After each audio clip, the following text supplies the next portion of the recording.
Diawali dengan Nano yang masuk sekolah baru, para cowok pun tertuju ke arahnya, sampai cowok basket membicarakan Nano. Hook memberitahu dua temannya ada cewek baru di kelas B yang cantik. Mereka pun langsung melihatnya, terkagum dengan kecantikan Nano, sampai dimarahi Pak Guru Penjas. Bukannya latihan untuk kompetisi, malah lihat gadis. Mereka disuruh kembali. Itim memberitahu Nano, mereka disebut trio poin. Mereka pemain basket terjago di sekolah, juga lucu dan juga tampan-tampan. Mereka bertiga dihukum mutar-mutar dan ada Nano datang. Pak Guru bertanya, siapa nama gadis itu? Nano menjawab, Nanoค่ะ dia nari di bawah tiang. Ada chat grup membicarakannya. Intinya para cowok terkagum dengan kecantikan Nano. Bahkan ada yang ingin mengajaknya tidur.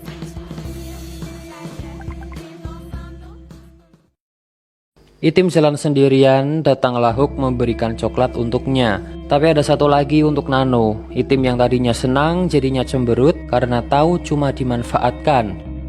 Coklat pun diberikan ke Nano semuanya. Itim gak mau minta. Nano gak suka coklat. Coklatnya buat Itim saja.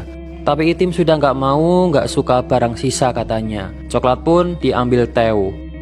Nano menilai Itim bagus jika tidak makan coklat karena badannya gemuk, harusnya diet.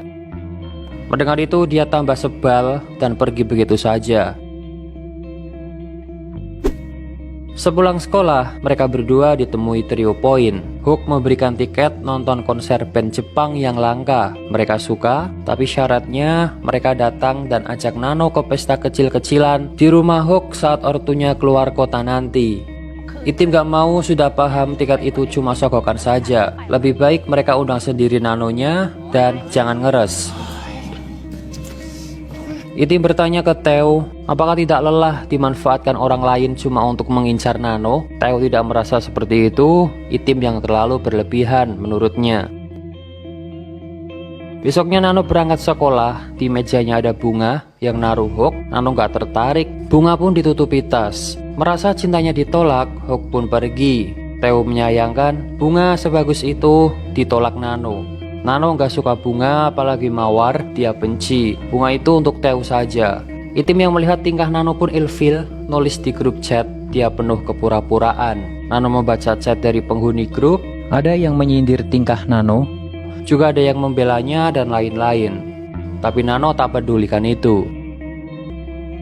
Pulang sekolah, Neung datang menemui Theo minta diajari matematika untuk tes besok. Theo mau. Itim dan Nano disuruh pulang duluan, tapi mereka mau nunggu. Dengan senang hati, Theo mengajarinya sambil bercanda-canda. Tapi Neung malah memandangi Nano.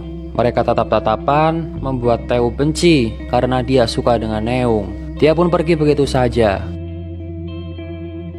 Theo pun nangis di toilet. Cowok yang disukainya malah naksir Nano. Itim menenangkannya, dan setelah lama di toilet, Theo pun keluar, mengajak untuk datang ke pesta itu. Itim pun setuju. Mereka mengadakan pesta di rumah Hook.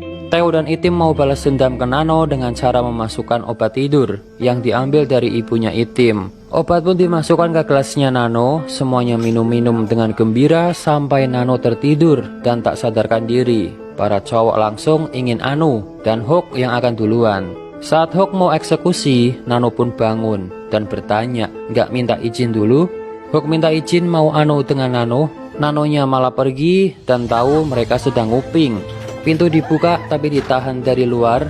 Nano hanya boleh keluar setelah selesai anu dengan Hook. Hook disuruh cepat lakukan. Nano langsung ditarik lalu ditidurkan dan... Oke, skip saja bagian ini guys. Singkatnya, saking kencangnya Hook megang Nano sampai kecekik dan Nano pun mati.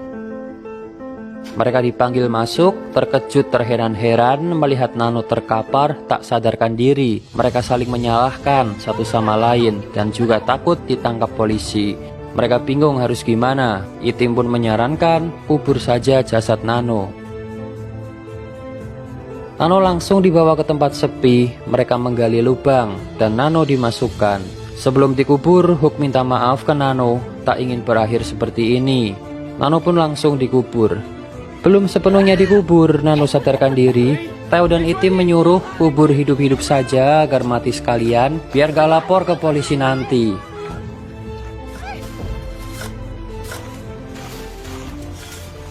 hingga Nano pun terkubur hidup-hidup. Hook kembali minta maaf, Itim juga minta maaf, semuanya minta maaf, menyesal melakukan ini. Keesokannya mereka sekolah seperti biasa dengan disertai rasa menyesal dan cemas. Tiba-tiba Nano pun datang. Dia telat karena bangun kesiangan. Nano nampak biasa saja. Nano bertanya kenapa Itim dan Theo tidak membangunkannya tadi, membuat mereka bingung. Saat istirahat, Itim bingung apakah Nano ingat semalam. Nano pun datang. Dia biasa-biasa saja seperti tak terjadi apa-apa, membuat mereka curiga. Sepertinya kau bukan Nano asli. Apakah kau kembaran Nano? Nano menganggap mereka yang aneh dan kurang sehat. Theo pun dicek nadinya, normal. Tapi kenapa Theo wajahnya pucat dan tangannya terluka seperti habis gali tanah? Mereka pun langsung pergi ketakutan. Dan Nano ingin diundang lagi ke pesta seperti semalam karena menyenangkan. Dari atas, trio Point mengawasi Nano. Di rumah Hook mereka merundingkan masalah Nano. Apakah kemarin Nano benar-benar mati atau belum? Theo menganggap Nano belum mati karena tahu pesta semalam, tahu tempat itu dan tahu kalau Theo habis gali tanah. Cuma dia pura-pura biasa-biasa saja. Bel rumah berbunyi, ada yang datang. Pintu dibuka, ternyata Nano. Mereka langsung melihat. Tujuan Nano datang untuk ngambil HP-nya yang ketinggalan. Mungkin ada di kamar Hook. Nano langsung pergi ke kamar Hook. Mereka mengikutinya dan Nano tiduran di ranjang Hook. Mereka datang, Nano mengajak bergabung sambil mengingat masa lalu. HP-nya pun ketemu dan di dalamnya ada video bagus, mengajak mereka nonton bersama. Video pun diputar, itu video saat Hook akan menganu Nano sampai Nano mati dan mereka berencana menguburnya. Menurut Nano, video sebagus itu akan bagus jika disebarkan. Mereka panik, Nano langsung diserbu dan disekap bantal.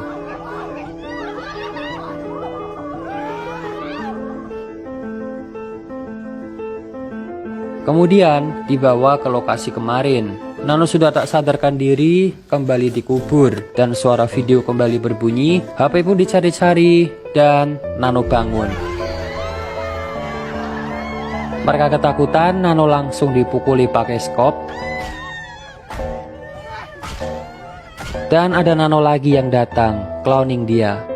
Melihat Nano ada dua, mereka jadi takut. Nano datang ingin merayakan kesuksesan mereka. Nano yang itu langsung dipukul dan dihajar rame-rame. Muncul lagi Nano dari belakang, keturunan Naruto dia. Mereka tambah ketakutan, milih pergi saja.